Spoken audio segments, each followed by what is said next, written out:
Good morning and welcome to the Breakfast Rundown with me, Zulfick Farzan.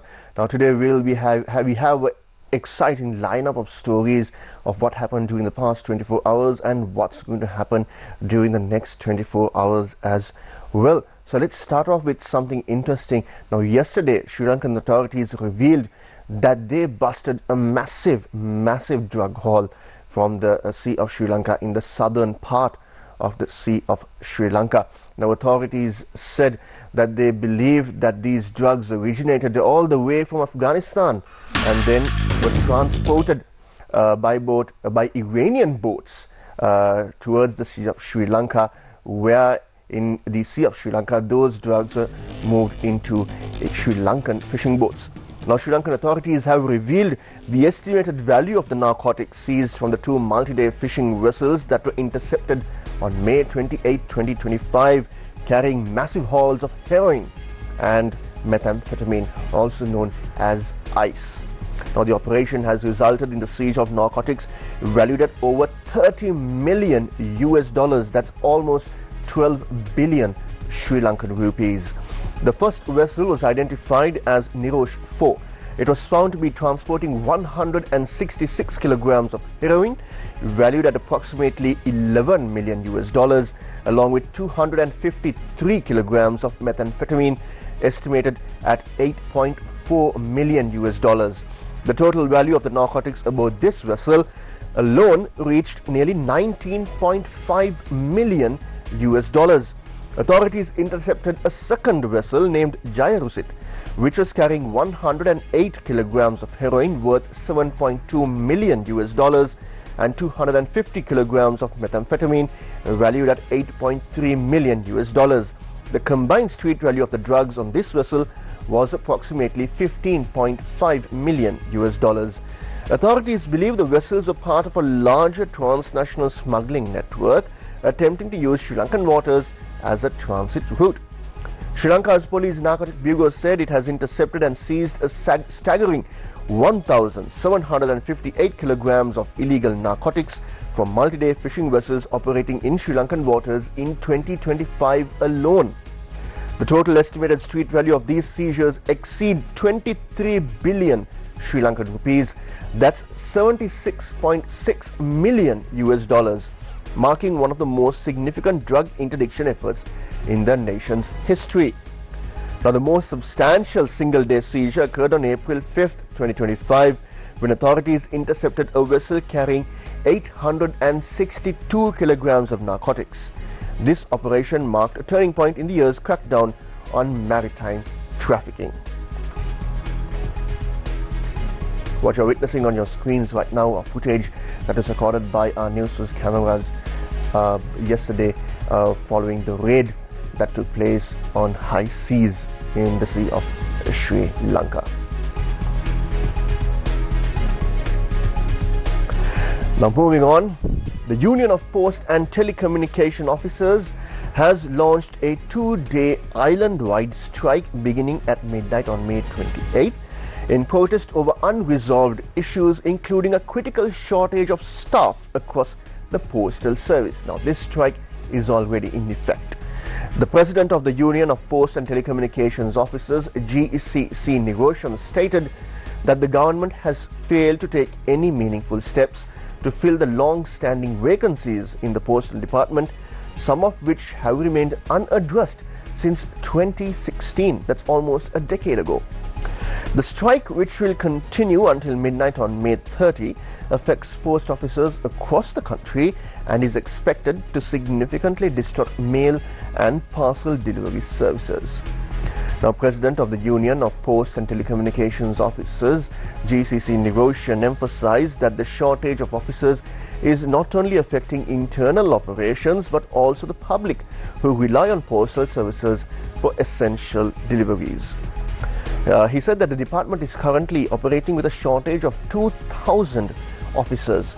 He further explained that key administrative roles such as second and third tier postmasters and deputy postmasters are being fulfilled internally due to the lack of external recruitment.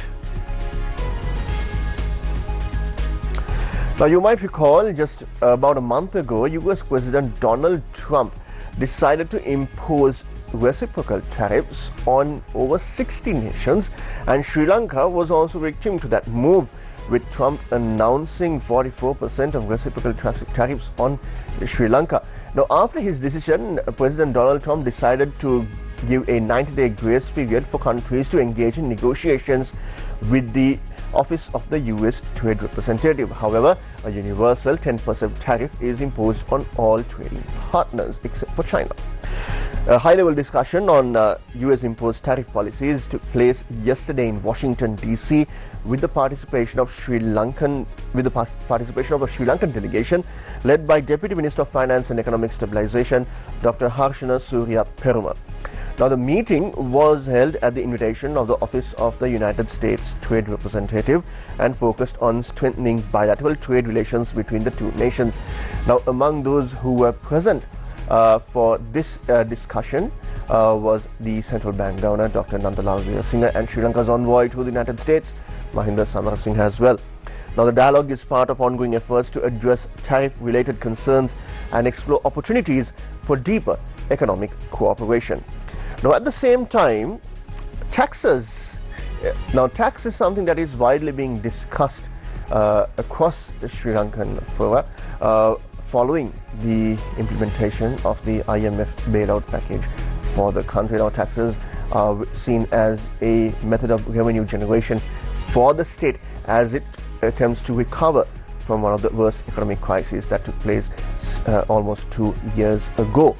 Now, the President's office has officially declared a National Tax Week scheduled to take place from June 2nd to June 8, 2025 as part of a nationwide initiative to raise awareness about the importance of tax contributions and strengthen government revenue.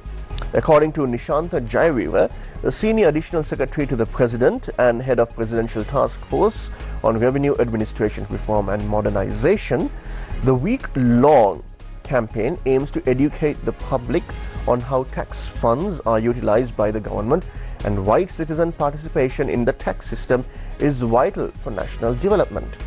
This initiative is expected to play a key role in enhancing tax compliance and increase state revenue.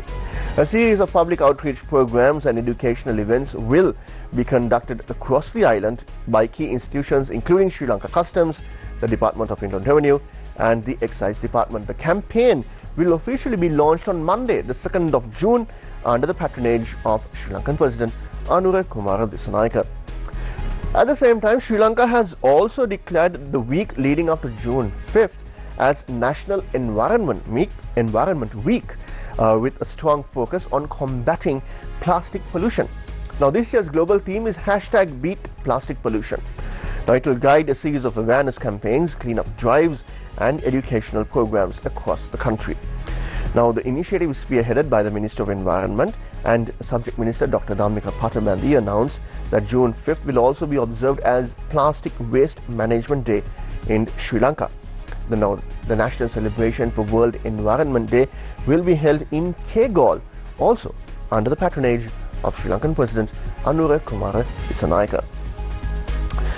Moving on, the Bar Association of Sri Lanka has filed a fundamental rights petition before the Supreme Court calling for strict legal action against those responsible for the alleged ragging and subsequent suicide of Charit Dilshan, a 23-year-old second-year student at the Faculty of Technology of the University of Sabaragamuwa.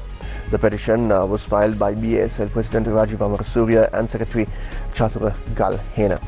The petition names several respondents, including the Vice Chancellor of the Sabaragamuwa University, the university's disciplinary committee, the University Grants Commission, the Ministers of Education and Justice, the Inspector General of Police, the Ministers of Public Security and Defence, and the Attorney General. According to the petitioners, Charit Dilshan, the student in question, was subjected to prolonged and degrading ragging by senior students, leading to severe psychological trauma. The incident reportedly occurred on April 26, 2025. The Bar Association of Sri Lanka argues that the failure of university authorities, law enforcement and regulatory bodies to enforce anti-ragging laws and protect students directly contributed to this tragedy. The petition cites violations of fundamental rights under Articles 11 and 12(1) of the Constitution of Sri Lanka, which guarantee protection from torture and cruel, inhumane and degrading treatment, and the right to equality before the law. A horrifying murder has shocked the quiet community of Bulat Sinhala, where a charred body of a man was discovered on a deserted road in the Nagahadulla area, according to local police. The victim was identified as Amarasinghe Bandula Geethananda Amarasinghe, a resident of Paduka.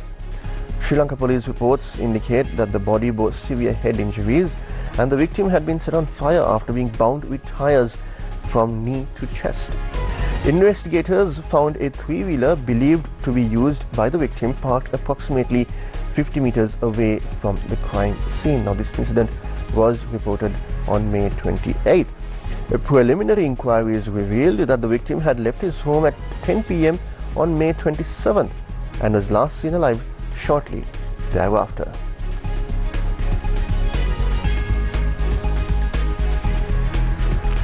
Moving on, Sri Lankan President Anura Kumara Dissanayake stated that instead of leading a life focused solely on personal interests, every citizen should commit themselves to a journey dedicated to the collective welfare.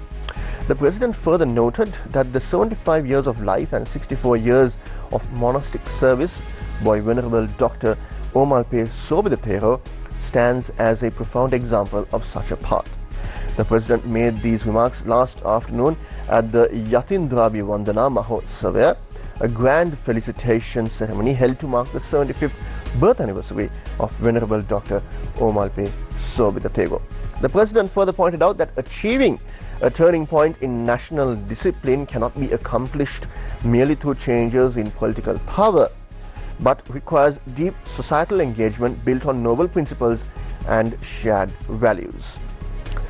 Founder of the Sri Bodhiraja Foundation and Chief Sanghanaika of Dakshina Lanka of the Sri Lanka Ramanna Mahanikaya, Venerable Dr. Omalpe Sobidathero has long stood at the forefront of national, religious and social welfare reform, courageously leading the way during times of crisis and advocating for the betterment of the nation, the Buddha Sasana and its people.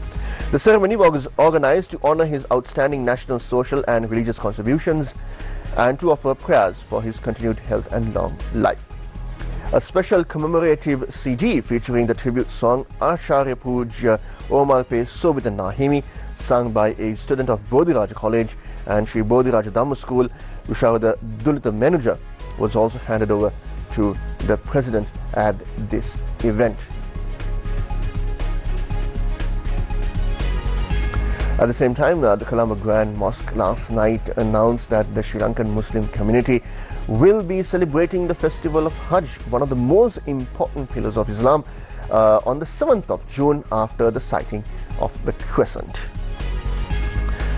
Now, in response to growing mental health concerns among university students, the Ministry of Education has announced the launch of a special nationwide program aimed at supporting students facing psychological distress. This initiative will involve the active participation of professional psychiatrists and mental health experts. Now, this decision follows a series of alarming incidents in recent months, including reported suicides and other critical mental emergencies within university campuses. Now, finally, in response to growing global concerns over a newly emerging COVID-19 variant, Sri Lanka has intensified PCR testing in selected hospitals across the country. Now, you might recall when COVID first broke out, how Sri Lankans were experiencing restrictions in movement and other issues as well. Now, Secretary to the Ministry of Health, Dr. Anil Jasinghe, stated that hospitals have been instructed to increase surveillance, particularly among patients admitted with fever or respiratory symptoms. Now, he emphasized while the situation in Sri Lanka remains under control, the ministry is closely and continuously monitoring developments related to the new strain.